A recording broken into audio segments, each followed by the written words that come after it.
too, because he got to see his boys play on that team. And if you've run into Buck over the years, he's always talking about it. He's very, very proud. And I'm very pleased tonight to introduce one of the people that's behind this, Buck Johns. Buck, come on up.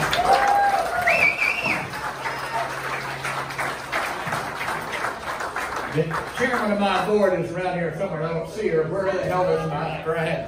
Okay, all right, here she is. Here she is. Get up here, honey. Okay. All right. We were out here early this morning putting up all this wacky stuff on the walls here and commemorating Colleen. Tribute to Chiarelli for putting the video of 25 years ago together.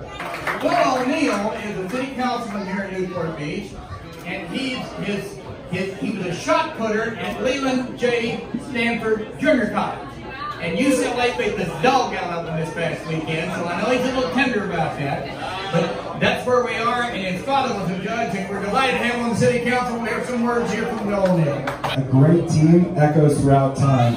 So I'll just say one thing real quick. I get to toss the coin on Friday for the Battle of the Day. I actually have the game coin right here, and right here is the Newport Harbor High School logo. So we'll see if we can get this to come up on the old heads when it comes up. So good luck to you. Thank you. Brad Avery is on the city council in Newport Beach, and Brad Avery is here. And we're getting a couple of words from Brad. Brad, would you come up? I said, Brad, I thought you were an athlete. He was a sailor. That's what we're here for, or the Newport Harbor Sailor. No. I sailed in a boat, okay? And I went to FC and sailed in a boat and got a scholarship. I don't think that's athletic, but here he is. Well, Buck, you're right. It's not athletic, but it's a lot of fun. And the class of 71 at Harbor High, and I haven't gone far. I've lived on Holly Lane right across from the tennis courts for 32 years. So I keep track of the games from my house and can hear the band clearly and the crowd roar. And if there's a lot going on, I'll go over the game and hang on the chain link fence and watch it, you know.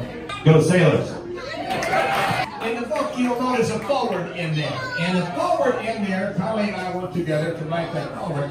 And the point that was made in the forward was the importance of athletics and competition and team games and how important it is in youngsters. We were blessed to have had all of our kids be able to participate in those things. And now we've got grandkids. They're sitting right over here. Okay, we got Luca and Rusty there. I got Mitch, who went east to go to graduate school.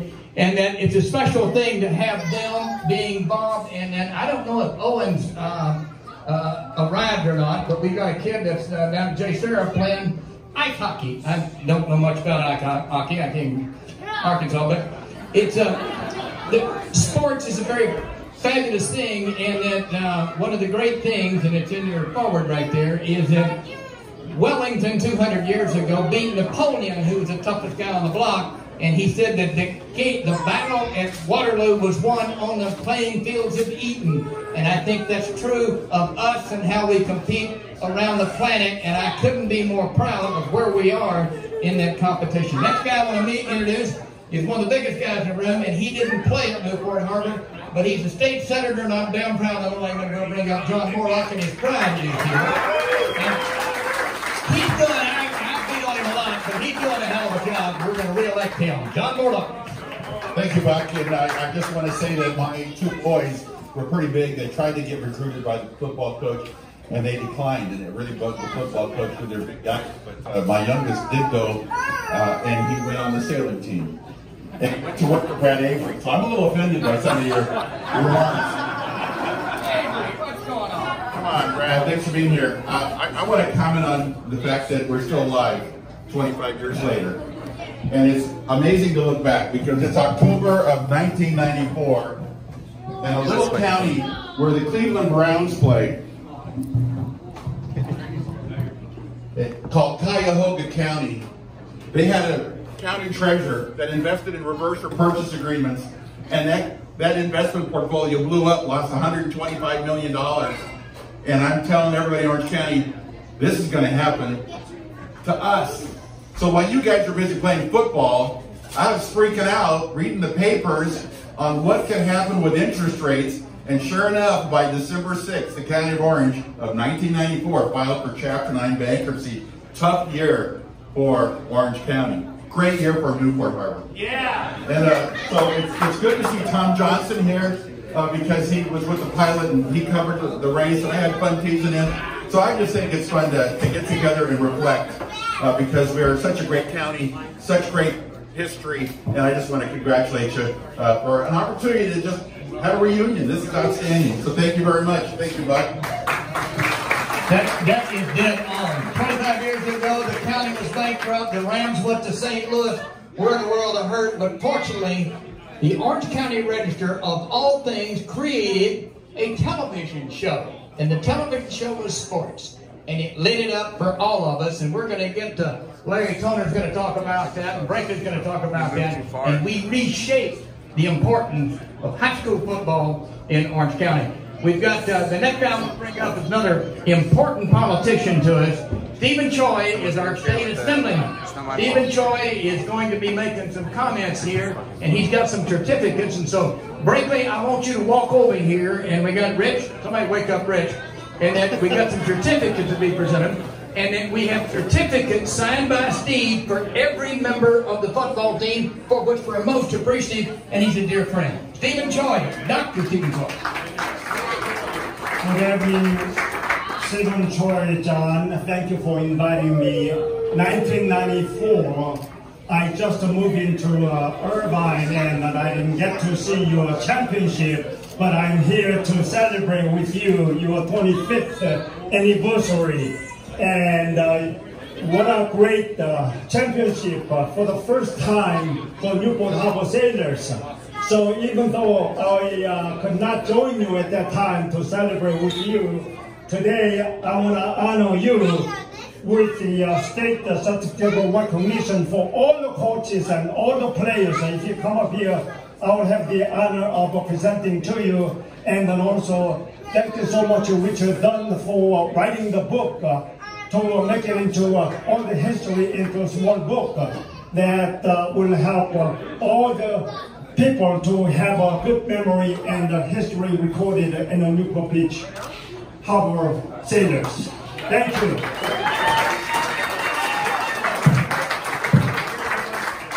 Okay, Jeff Brinkley, for coaches. Thank you. All right, Richard Dunn is the historian writing the book, The 14 Weeks. Thank you. Congratulations. Thank you. And remaining on, you can get it from Butts or your coach, and to save our time. Thank you. Dr. Stephen Choi, we're going to re-elect this guy back, and he's got a bigger plan. We're working on the English language, and we're doing great work. A deep shot now. Okay, all right. We've got one of the most important people. The other team won the congressional seat back, but we're taking it back. I'm on the right side of the aisle, I want you to know that. And we've got our county supervisor, who is a highest-ranking member that was born in Korea and still an elected official. And she brought her husband tonight, which is not so good. But Michelle Steele is here. She's the Orange County Supervisor, and we're honored to have her, and she's been a treasured friend of all of us in Newport Beach. Supervisor Michelle Steele. Thank you very much. I wrote my English too, so thank you. I just want to say congratulations to family and athletes and all friends. And I tried to read a little bit, what is this about? And I was reading about this. 1994 is just amazing, the state title that you took over. So you know what? Congratulations, and let's have fun. I cannot wait to read this 14 weeks or page by page. So I am very honored to be here today, joining all of you and celebrating together. So thank you. Michelle Steele, we have a national committee man for the Republic. Here's a certificate right here. Here we are. Michelle, get back over there. We're not done. Sometimes you have to deal with this stuff. And, let's face it, Sean's not very good. Okay, here, we have a certificate that we want to present to Brinkley. Where did Brinkley go? Brinkley, get back up here. Okay, here he comes. Brinkley got his new shirt on tonight, and then impressive. I know, it changes. Okay, get a picture. Get a picture. Brinkley, hold the flag up here. All right. Yeah, get hold the flag up. It's a little complicated.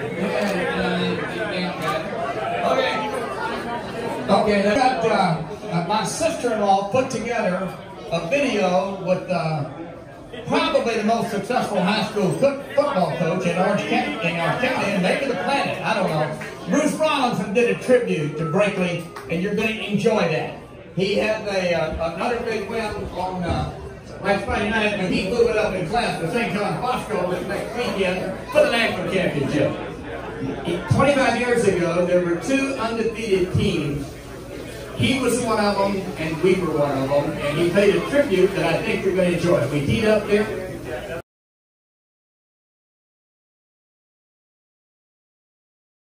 When you go back, 1989, I took the job, and you know, I didn't know anything about anything. I didn't know anything about any other program. I had no head coaching experience, and you know, we got to the playoffs our first year in 1990.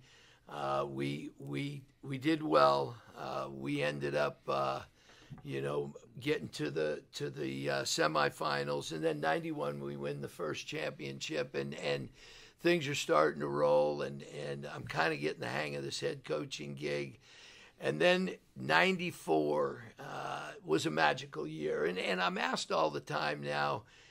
Brink, he can associate with this because I'm still doing it. He was smarter than me. See, the public school guys are smart. Dave White, he's out of it. Brink's out of it. Okay, I'm still here with this vow of poverty, trying to make ends meet. But you know when you have a special group.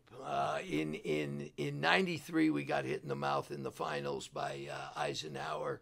But I had them all coming back, and you know, Johnny Flynn was our quarterback, and you know, I kind of feel stupid talking about modern day when we're honoring Newport Harbor, but you know, you look forward to a year like that. You know, we knew we had a lot of parts to the race car, and we were excited about taking it racing, and the next thing you know, we're starting to roll people up pretty good. We were big up front, and Brink remembers this. No matter what year it is, if you know, Jeff, you remember, if you don't have an O line and a D line, you're not going to get much sleep, and you got to have a quarterback if you really want to get 5 hours of sleep. We had all those parts in place. We were big and physical up front, and John Flynn was going into his senior year, and John will go on and become Lieutenant Colonel Flynn, retired now, and you know, so you know, things were lining up good for us. But now I want to switch over because I want to know if Brinkley remembers this. Okay, we talk OCN. You know, it's pretty. You know, there's a lot of people that don't even remember it. The old Register building, and they converted it. But Jeff, you remember we all went up there for the championship, and if your former players that are attending tonight will bear with me, you know, they brought all the guys that were going to play in the CIF championship, head coaches, to OCN. And I had been reading from afar about Jeff, and you know, all of a sudden I'm in the same room with him, and I thought it was funny because I looked at him and I said, man, he's got a good tan. And I had to kind of look at myself and go, I mean, I look like I lived under a rock. But we were excited. Jim Kuhnenau was there for Orange Lutheran, and Jeff might remember some of the other. There was only one or two more, if that. And you know, it was a fun night. I knew I could sense the excitement that Jeff had, and for you players, you had a great head coach there, and I listened to his interview, and all he talked about was his team and his chemistry of that team, the team that is recognizing their former coach and your reunion, and you know, what you guys are doing tonight is what high school football is all about. You know, you teammates come together whenever you can. Weddings, baptisms, it doesn't matter, okay? Tragically, Saturday I had to come together with some of my former players for a funeral. And you know, we as coaches, we pledge we'll always be there. But it's those happy occasions. This 25th reunion for you guys, it's going to be a special moment. I have no idea why I'm still doing what I do, but you know, I know those moments are ahead because you can coach great players. There's great players in the room, as Coach Brinkley knows, but it's you players and your chemistry, okay? I'm going to ask you players a question. When you go back to your reunions, if you even go back, where do you first go? You find your teammates, right, brothers? You find your teammates, and then you hope that the old coach, Coach Brinkley, will be there. But that's what it's all about. And now you've come back together 25 years later to celebrate a great football coach, a guy that no, we never competed against each other, but I read about him, and we had tremendous respect for the Newport Harbor team, and have a great time tonight, man. And Brink, man, you're smarter than I am. I'll have to call you and find out if this retirement's all it's cranked up to be. I got half people saying don't do it, and I got people saying it's time to do it. So, but enjoy the evening. God bless, and enjoy it, man. Enjoy it. Celebrate together, and hopefully those rings still fit your fingers if you haven't put on too much weight. All right. Go Newport Harbor, baby. That is so good. Thank you. Thanks, Tom.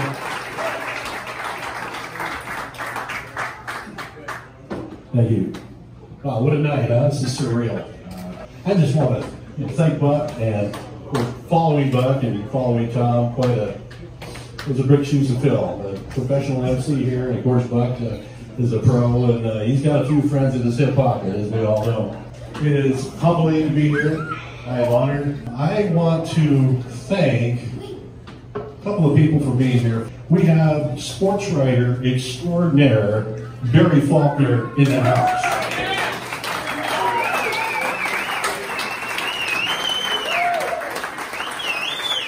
All right, sit down. We're good. Also, somewhere, we have a legend of sports writing and sports editing. The press box at Newport Harbor High is named after this individual, Roger Carlson. Hi, Roger. My mom's halfway through reading the book, and she looks at me, and she goes, "Is Brinkley really that handsome?" There's a special opposing coach. His name is Larry Tony.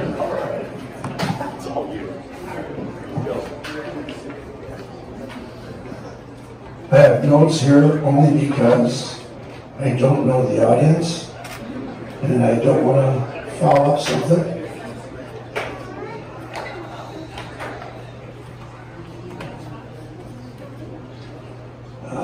I'll start off by clarifying.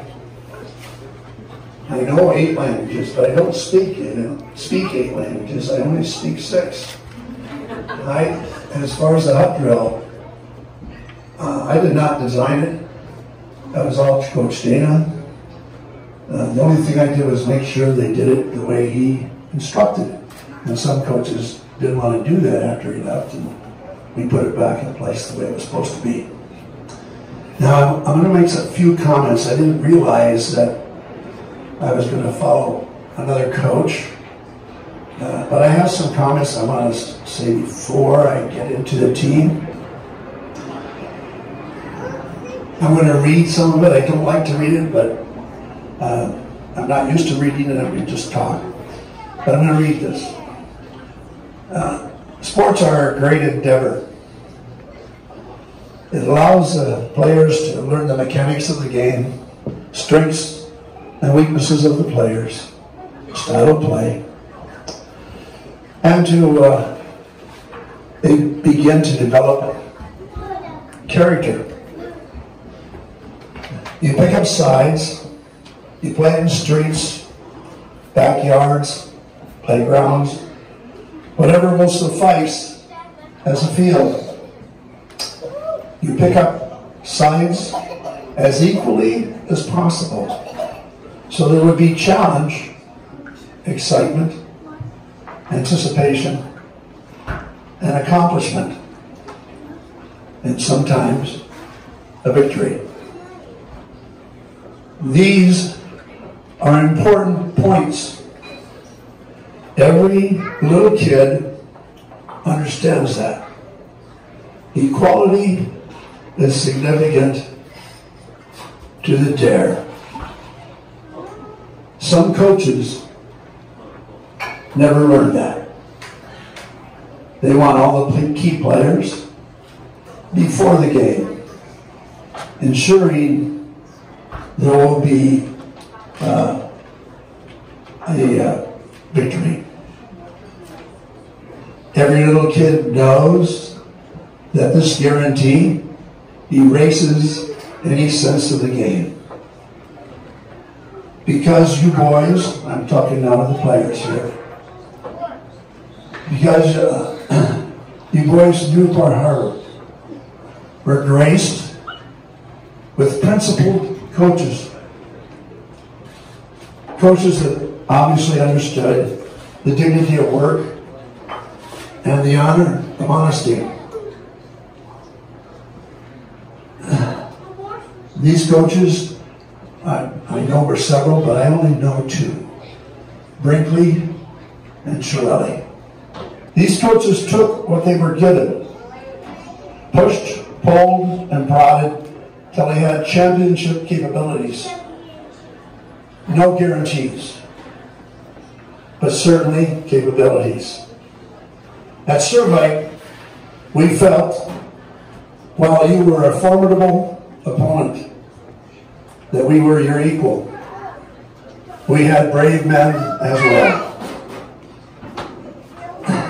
In breaking down the problem that you were, we knew Chiarelli was a weight room demigod. We knew Brinkley was a bottomless pit of quiet resolve and purpose. On film, your teams were smart, tough, disciplined, and unyielding. Certain players stood out. The quarterback, he led well, was unflappable, controlled under pressure. He was a big factor. Plato was a great athlete, good receiver, linebacker, but good on short and long routes as well. Not all receivers are. And then you had Freeman, who was a outside linebacker and a genuine Division I prospect, which he turned out to be. But they had a guy on the team, on the film, that seemed to live in the opponent's backfield. And as we watched film, we realized that we had to somehow blunt this guy. Now, I've talked with his father several times, and I've never really had this conversation with him. So I'm going to take some liberties. Mr. Johns, and I'm referring to the boy, was of great concern. He wasn't very big. He stayed low to the ground. He was quick, and he was very strong, and ruined all offensive flow in the opponent. Some people can knock people down. Some people can, have great athletic skill. But he was different. He would get somehow in the backfield and just screw up everything. All right? Team after team, play after play. So we broke him down a little bit differently. You watch the film, and then the coaches, we got together and said, well, what do you think? Well, we got to find out about this kid Johns. So could we do a little bit more research, because what he's doing is somehow inexplicable. And so we looked into the father, and we found out that he went to the University of Arkansas at the same time as guys like Jimmy Johnson and Switzer, Broyles. Now, 2 of those 3 were thugs.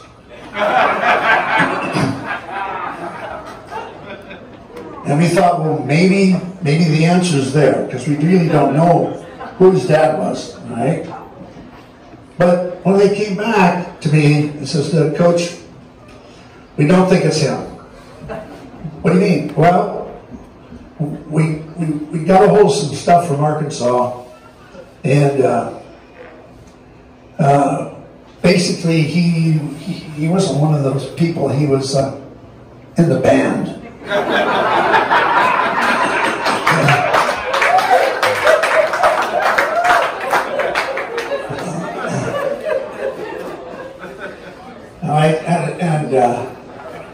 There was a picture, one of the things that came back to us, but under the picture there was a passage that said, "Runt of the litter." What does that mean, Coach? I says, well, Arkansas is, they're the Razorbacks. And I said, most people are not going to know this, but Razorbacks are pigs, or hogs.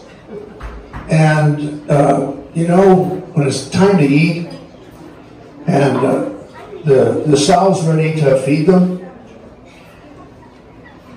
the piglets, they run to the mother. And if you're the last piglet, you get the hind tit. And I guess that if you do that too often, you become the runt of the litter. Right? And how do you know that, Coach? I said, well, I'm from South Dakota. I know a few things about farms. So they were looking for an answer here, and one of the coaches says, well, do you think he's on drugs? That he just doesn't feel the pain? Right? I said, drugs? I said, wait. I know his mother's family. I said, I taught her brother 4th year French at Sterling. I know your grandmother, the grandmother of this boy. She lives with the rosary in her hands. There's no way that guy's on drugs. Trust me. She was a really hard-driving person. Right? So then one of the kids says, so you're blaming this on God? I says, yeah, I'm blaming it on God. Right? So while I did blame it on God, I said, he's one of Chiarelli's clones. I said, so I'm going to blame that on Coach Chiarelli. Right? Now, in fact, we were so concerned about him that we fashioned 2 particular plays that we only ran in that game. And the whole idea was to set Mr. Johns up so he would do what he would do instinctively. And we have a lot of film. We could see, if we do this, he always does this. So we said, all right, we're going to get him looking right, and we're going to kill him with somebody coming from the left. That's how we opened that game with that play. It was called 35-fold. Except Johns didn't cooperate. He didn't fold. All right? All right? That game was a great battle. Johns did sack our quarterback 3 or 4 times. He raised havoc in our backfield. But we functioned sufficiently enough to be there in the end. In that last minute, it was an even Steven ball game, and now the tide is going to turn a little bit because your coach was smarter than I was and basically won the game. On that last score, there was a perfect pass from a poised quarterback to the specimen Freeman. Freeman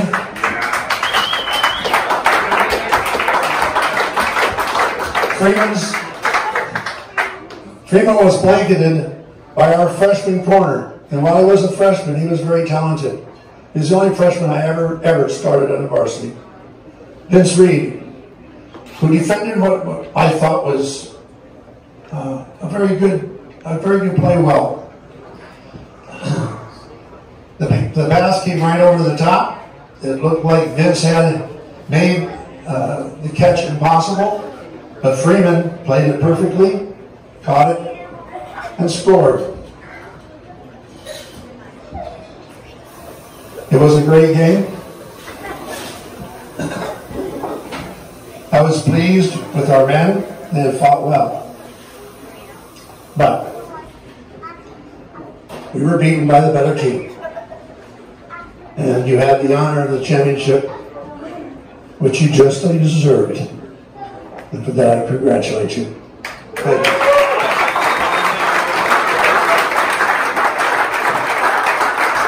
Hey, everybody give Coach Sawyer a big round of applause. Come up and do this type of stuff.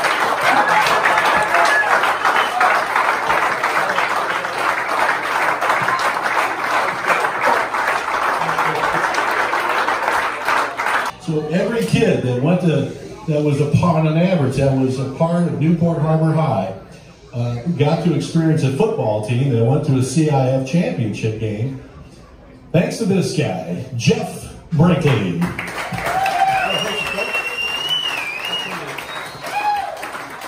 It's great to be young in Newport. These guys can relate to that. It was one of my calling calls when I'd go out on the field. But it is great to be young in Newport. It's great to be here tonight, and I certainly appreciate all of you coming out. I want to thank the government officials that were here tonight. I definitely want to thank Buck Johns for putting this together. Buck, you did a great job. Richard Dunn, thank you. That book is excellent. It is amazing. These people are going to enjoy it, and I know many others will enjoy it.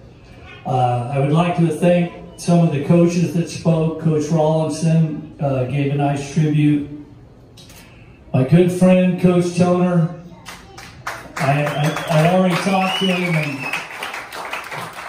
we had such a great relationship, and we used to throw the ball in the summer, 7-on-7 and all that, and I respected his program so much, and it was just clean, hard play, and like I told him after he left, the next year we went up and through, and then from then on we never went back because it just wasn't the same.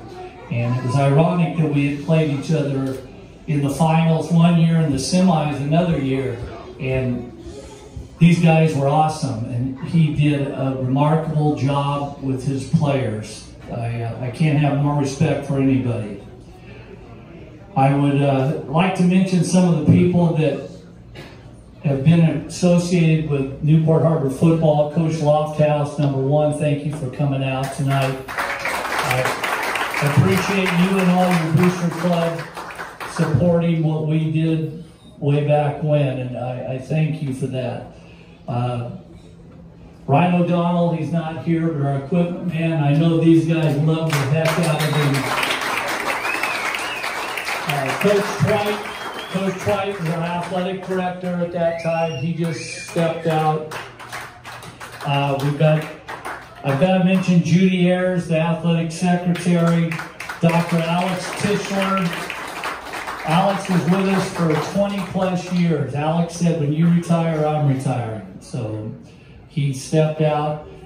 All the coaches, obviously some of them are here. Coach Vargas was here, said some kind words. Coach Brown, which most of you know Coach Brown. Brownie is still coaching at 80 plus years at Estancia High School right now. We had coaches, and again, I know it's been a long night for a lot of you, but for these guys it means a lot. We had guys, Coach Ramirez and Coach Vedica were coaches that coached with me from Norwalk High School, and they were so loyal to me, thank God. They drove in every day from Norwalk High School to Newport Harbor to coach football with these guys. And I'm just so thankful they got to win the CIF championship. Tony obviously has been mentioned, and 1989 was a big year because I brought in Tony as the strength coach, and we had a great principal at the time, Dennis Evans, and he came down and he said, hey, This guy interviewed. If you want him, we hire him. If you don't want him, we're not taking him. He's a history teacher. We're set up. What do you think? I said, hire him. Because I knew of his reputation as a strength coach, a great throws coach, obviously. And so we brought him in, and I was fortunate enough to have Mike White, who was in between Illinois, University of Illinois, and the Raiders, helping us. So 89 was kind of a tipping point because I brought in Mike strategically, and I brought in Tony for the strength program, and then things just snowballed from there. So again, Tony, thank you, my good friend.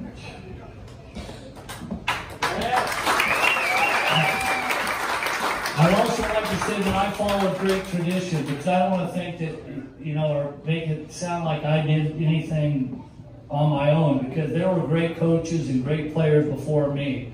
And Brian can relate to this, being an alumni, and some of you other guys that played there in the past. But Ernie Johnson was a great coach who was there in 1970, did a great job. And I played for Ernie at Cerritos College. Ernie, ironically, went from Newport Harbor to Cerritos College, and I was the quarterback at Cerritos College, so I played for Ernie. But anyway, he was a legend at Newport, even though he was only there for the 1 year. Bill Pizzica, great coach, did a great job. All these guys love him. He, you know, God bless him. He's passed away, and he was a great man. And then Mike Giddings, who I followed. Mike had coached professionally with the 49ers, the head coach at Utah, and all these other places. And it wasn't something that I went in and all of a sudden I created this thing. It was a thing that had built for years, and it just hadn't happened the way that it happened for all of us. You know, people ask me why we were successful and all that stuff in 94. So I kind of sat there, you know, the last couple of days and put this together. And, you know, number one, we had great senior leadership. The guys that were seniors were great leaders. And I kept telling my teams from then on, I said, I've never had a great team that didn't have great senior leadership. Because those are the guys that have been around the program, and those are the guys that got to set the tempo, and those are the guys that are going to set the mindset of this program. And we never had a great team that did not have that. We had good people, great work ethic. That was the second thing. They were guys that worked hard and understood practice tempo and how to practice and how to push each other. I remember doing a thing on the whiteboard. This was actually beyond chalk. I started with the chalk, but we got into whiteboards. But I drew up, and I don't know if these guys will remember this or not, but I drew up 2 roads on the board. I drew up a perspective drawing. You like that? That's the old art class. Somebody must have told me that when I was sleeping in the chair next to him. But I had a perspective drawing, and then I had next to it, I had a track, like the track and field, like a track. And I said, here are your choices. Go on the track, and it's an easy road. You can just keep going. But you just keep going in circles. I said, take this perspective drawing. I said, look down at the end. I said, that's the promised land. I said, there are going to be obstacles. There are going to be rocks, stones. There are going to be guys screwing up. There are going to be mistakes made. There's going to be all this stuff going on. But at the end, you hit the gold mine. So which do you want? And these guys sat there, and I don't know, you may not even remember it, but I think they decided that they wanted the hard road, and they took it. And it also meant being a good person off the field. Because we didn't want, after a win, to come back the next day and have some guy caught for drinking or doing something stupid. And I used to tell these guys, I said, the only thing that can ruin tonight is for you to go out and screw up after the game. And knock on wood, they are pretty good.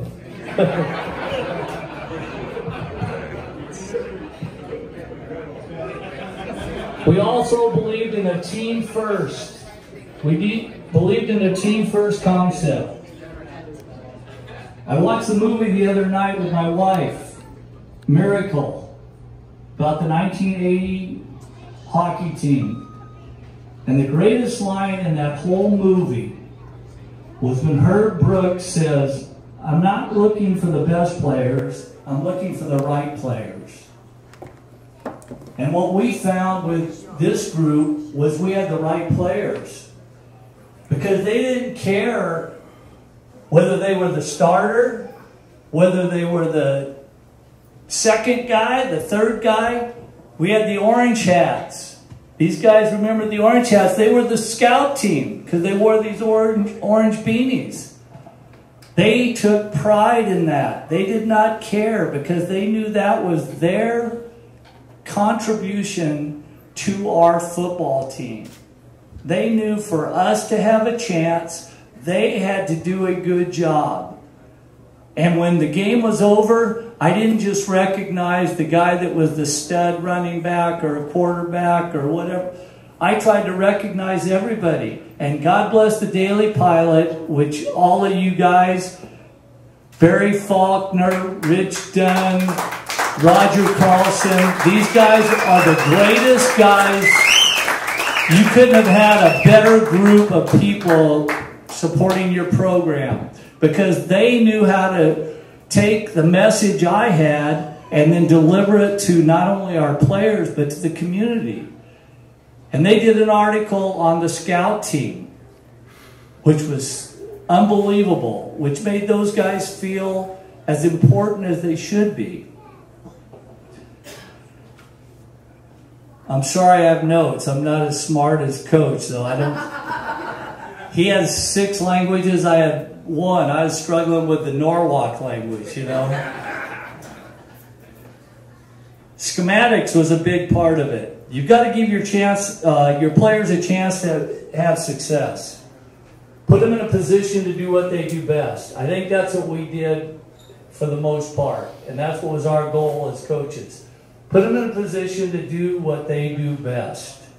You know, nowadays, we could have been a hell of a lot more creative probably. We had some guys that, you know, but the game has changed and, you know, I would probably be a little bit more creative with it. But back then, we were very creative and we did what we had to do to get them in a position for success.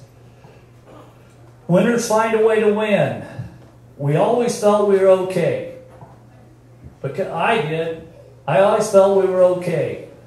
I have a good story. I was fortunate enough to be inducted into the Hall of Fame for CIF, and when I was at the meeting or banquet, whatever it was, and Jim Hartigan and I talked, and he said, "You SOB," he goes, "we were kicking the crap out of you, and you kept going on the field, clapping your hands, saying, 'We're okay, we're okay.'" He goes, "I was looking over there saying, 'You're not okay.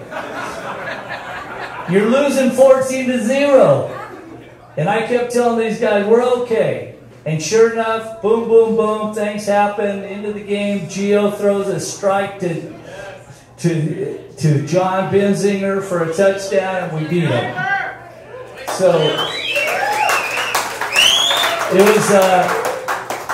it was again, winners find a way to win.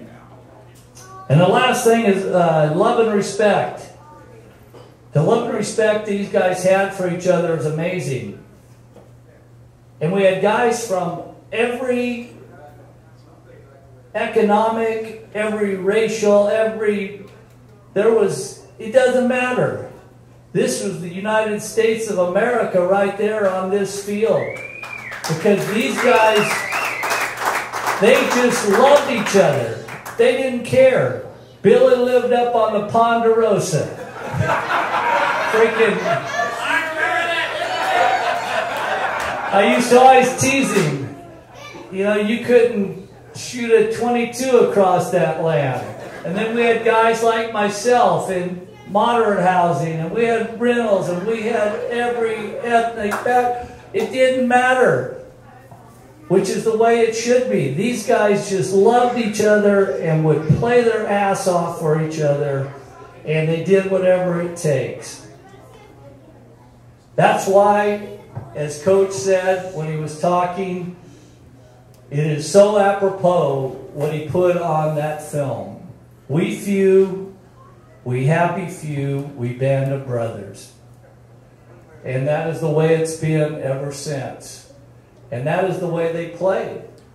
And how can you beat anything like that? You can't beat it. And I don't care, you know, there are guys that are better, there are guys that are worse, but if you play in that mindset, you got a chance. I'll try and wrap up here quickly because I know everybody's winding down, but things that stand out about that season, one, we did it with the neighborhood kids. We did it with the neighborhood kids. If you read the article today in the LA Times, they talk about modern day and Bosco and these guys, how the attorneys have killed this thing and how all these guys are just flocking to these schools because they're out being recruited. And I was out a couple weeks ago with Dave White, the retired Edison coach, who's a good friend of mine, good buddy. We went out and had a couple glasses of wine at the Rustic Pelican. We're sitting down there and we're talking about coaching again. And we both said, if we coached again, we would have to get like 3 or 4 20-year-olds with their hair on fire that wanted to go out and recruit the hell out of all of Southern California and try and get those guys to come to your school. And we both agreed on that. It's like that is what it's become to. It's no longer the neighborhood guys that went to elementary together and went to junior high. They funneled into Ensign and came over there, and it's just changed. So I'm proud of the fact that we did it with the neighborhood kids. You know, the 1992 and 94 changed the whole dynamics of Newport Harbor football. 92, we made the finals for the first time, which had never happened in, I don't know, 60-some years. It never happened. And so then, 94, we ended up going undefeated, obviously, and winning CIF. It just changed the mindset. So then, from then on, people thought, yes, we can make the finals. Yes, we can win CIF. And we started having success. And like they had talked earlier, once every 4 years, we were in the finals. So if you came in as a freshman, you had a pretty good chance of making the finals at some point. The curse of that thing was the fact that we went from Division 6 to Division 1. And I was just telling Coach, I said, what happened to 5-4-3-2?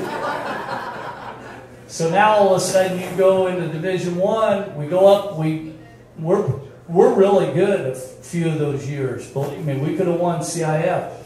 But we go up and we're playing, you know, Notre Dame, and then you got to go back and play Long Beach Poly, and it's a tough road. Anyway, these guys played a tough schedule. They played a lot of ranked teams. Savannah, back then, they were ranked #1. We went in and played them. They beat them. They became a targeted team, obviously, because they had had success, so people want to knock you off, and they give you their best. Foothill, unbelievable game. These guys think they made the decision, but I'm telling you, when I walked out there, I knew we were going for it. But these guys, but it's like when I used to talk to the quarterbacks, I'd say, you want to throw a post or you want to throw a corner? Right? And anytime you let the young man make the decision, I think they have a lot more confidence in it. And so whether you're going that direction or not, but if you give them that ability, these guys believe in it and they make it happen. And obviously they made it happen. We played Servite. I think we were the originator of the RPO, even though it wasn't the RPO. It wasn't a run-pass option. It was a run-pass option in terms of verbal, because we told Gio, 5 in the box, we're going to run stretch. Brian was running the ball really well, we're going to run stretch. If they're off, Mike, who's obviously was a stud receiver for us, we're going to throw the hitch. You know, so we lined up, and which was our 60 series, they lined up, and Coach Toner, who had a really great corner, I think he ended up being a D1 player, that he was a great player for them for 4 years. Press, Mike, and Gio checked into a fade and threw the ball, and obviously it's history. But anyway, it was nowadays probably built into the whole system, so you just call stretch and everybody adjusts the routes and they go from there. But I'll wrap this up, and I just want to say the real success is seeing you guys now and how you contribute to society and how great of people you've become. And I look at these little guys and girls running around down here, and it makes me proud to be a part of that, because hopefully whatever we instilled in you, you've instilled it in your children, and they are going to take it to their children. You know, and I've always said there's a lot of turds out in the world.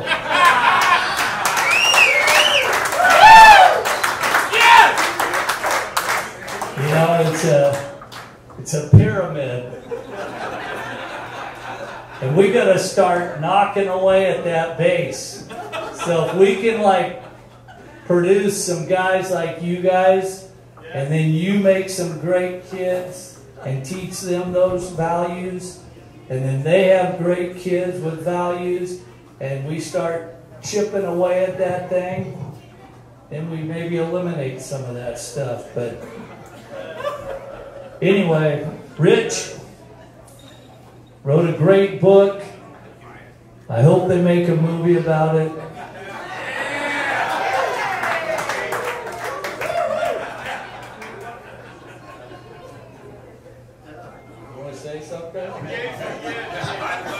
Thank you. We got Russell Crowe, hopefully going to play you in the movie. Huh? We got Robert De Niro to play Sorelli, or maybe Dwayne Johnson. I'm going to give this back to Tom. John, you good? You want? Yeah. I'm going to finish. Let me finish. The last thing I just want to say is I was one of the fortunate ones. You know, even though the book and all the other stuff's going to go on, but as Blake Shelton's song says, I lived it. Thank you very much. Thank you guys.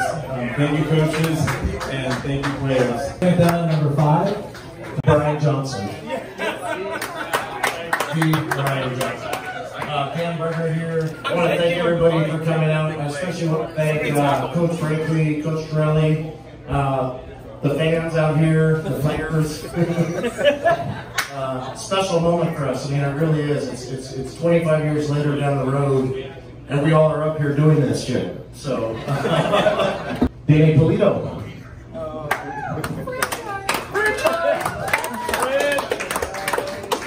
Greetings, everybody. Thanks for coming. And all I have to say is that I was petrified, being the youngest, and everybody always asks me what made this team so great, and all I have to say is it's a great bunch of seniors. Joe Urban played fullback and linebacker, and this was something that I still remember to this day. I mean, like Danny said, we were sophomores, and this group of seniors here led a team to an incredible season and something that we'll remember as a group for the rest of our lives. I'm Jack Hogan, and I saved the bacon. No, it was an amazing year, and it was, I mean, we're all close friends, and we were all close friends back then. And I just remember all the times off the field where we just hung out, and you know, we were a tight group. And, you know, when you're in that huddle and it's, you know, a big play, I mean, you just knew your brothers were right there with you. My wife, that we've got to go to sports and another thing, and I go, it's the greatest accomplishment of my life. And then she chucks a shoe at my head and gets me jewelry. Okay, first off, I can't thank the coaches enough. Toner, thank you so much. Trelly, yeah, I love you. Frankly, you're okay. Vargas, just, you know, all you guys. It meant so much to us as young men growing up, getting to watch you guys take care of us and train, like teach us how to become guys and could do things that we didn't think that we could. And we did it, and at the end of the deal, you know, you kind of look around, you get tears in your eyes, you give us big hugs, and you go, anything you want to accomplish, you can. And at that time in our lives, that's what we needed to hear. And I love you for it, and we're going to teach that to them. Same thing you taught to us. Love you.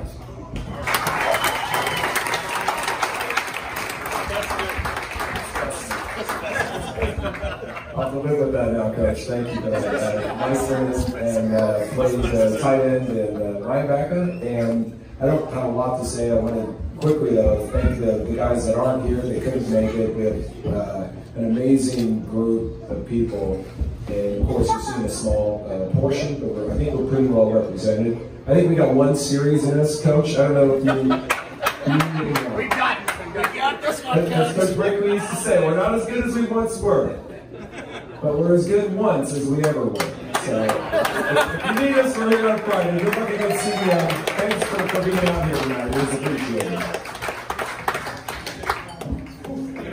Come on, Big Mo. I'm going to take a deep breath. Mo number 77. I just want to thank all the coaches, thank all the players. Good time with this little short guy next to me playing. And thank you guys for putting this together. I want to thank Coach Shirelli. There's something that I'll always remember. He told me, Mo, if you work your ass off, you'll accomplish a lot of stuff. And I still tell my kids that. And I appreciate that. I still remember it. Thank you guys. I'm Andre Woodward, and I guess I was number 12, but my role was pretty limited on the team. But I just wanted to kind of speak to the idea that other guys touched on here a little bit, is the idea that you can accomplish anything. There was never a doubt that we were not going to lose a game. I mean, that was our goal from the beginning, is to win every game of the year. And it was this weird thing that we all talked about and we all like worked toward. Once the last, like, I guess spring, whatever, we went through, and then we just kept working together and talking together, and then we made a commitment to all of us, to each other, to achieve this goal. Remember, I love you guys. I love you too for coming. Thanks, man. Good evening, my name is Mike Vargas. I'm actually the head football coach at Estancia High School. One of the things we instill in our kids there is loyalty, hard work, and you're just average guys. And that's one of the things that Coach Brinkley professes. We're average guys trying to work hard, and I think that's the mentality we've brought over to the West Side. And Coach, thank you so much for being a good friend and a mentor. Thanks very much. And the bottom line is, how do you want to be remembered? And I think that's a key for everybody in their life. You know, how do you want to be remembered? And I think these people are going to be remembered as the men that they were and the men that they are now. And I think Coach Brinkley, all the other coaches following his lead, brought this group together in multiple groups year after year. And it was an honor and a pleasure working with Coach Brinkley and everybody else, and it was an honor working with these guys. Thank you very much. Thanks for having me this evening. I remember the day I got the call to become the head coach of Newport Harbor, and the first thing I remember, my dad looked at me and said, "You ready for this?" I remember showing up the first day and thinking to myself, how do you create your own path? You know, because his path is so great. Just speaking to his players and the words they have to say about him, you would know the greatness of the coach without even looking at the wins and the losses. 14-0 is an impressive feat. What you guys accomplish is more than just the wins and the losses. It's the bond, the families, the camaraderie, the love that every one of you have for each other. I can only hope to have the same kind of effect in our future TARs. Coach Brinkley, congratulations tonight on this evening. Congratulations on the amazing career to your coaching staff. Put your hands together for Brian Therio. It's always good to be here with Buck, Colleen, and my press corps, Robert Carlson, Barry Faulkner, Richard Dunn, and you know, we're from the 70s, and I've been on Billy Johns Jr. all these years, and oh well, our teams and all 100 teams at Newport Harbor except this team. One coach at OCC said to me, if what if and buts were candy and nuts, I'd be Mr. Chips and you'd be Mr. Goodbar. There ain't no Mr. Chips and Mr. Goodbar on this team, and there's no woulda, coulda, shoulda. Every team before you has a woulda, coulda, shoulda, and every team after you has a woulda, coulda, shoulda. And I thought this was really going to light this up, this undefeated team, where we'd see skulls and crossbones on Brinkley's helmet, and we'd see all the kids wearing white shoes and looking good, but you knew behind Brinkley there was Ciarelli and his Karate Kid. Football is team sport. You ain't gonna get white shoes with Brinkley, you're gonna get a straight staff and great times. But you know, I got a call from Track and Field News one time, hypothetically, and Dunn, you caught it on this book. These guys are trained to be a quarterback for Brinkley, because you have to run from the huddle to Brinkley back and forth, and many of these guys are sub-4-minute milers now. So that's what we always love, his innovation, and he changed the life personally of our family, escalated one of my sons to amazing heights, and I really, really thank you and the staff, and Coach Ciarelli and Vargas and the rest. It was just absolutely wonderful. No woulda, coulda, shoulda. Thank you.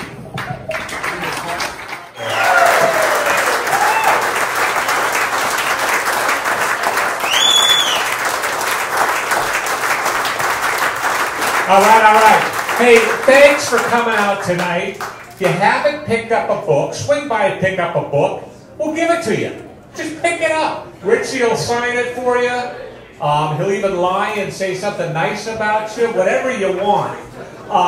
We're going to have some music with the hayride, so enjoy that. There's beer flowing that you can enjoy. Buck Johns, thank you very much for throwing this batch, and we wish you a safe and wonderful evening.